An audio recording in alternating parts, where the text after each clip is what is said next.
चहकी फूल खिले।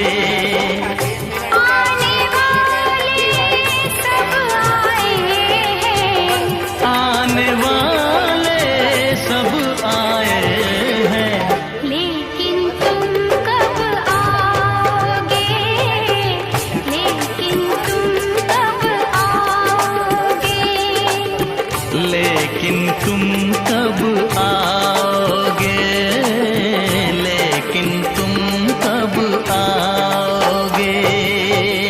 માથે લાલ મરચું નાખી દઈએ, આ રીતે લીલા ધાણા નાખી દઈએ થોડા। આ રીતે આપણે થાળી મૂકી દીધી છે, બકડિયામાં પાણી મૂકીને ને હવે ઢાંકી દઈએ। એક ડીશ આપણે બની ગઈ છે, તો એની ઉપર આપણે તેલ નાખી દઈએ। આ રીતે બની ગયા છે આપણા ખાટિયા ઢોકળા, બહુ સરસ બન્યા છે મસ્તીના। તો આપણે ઘેરે બનાવ્યા છે આથા વિનાના, તો બહુ મસ્ત બન્યા છે, જોવો તમે।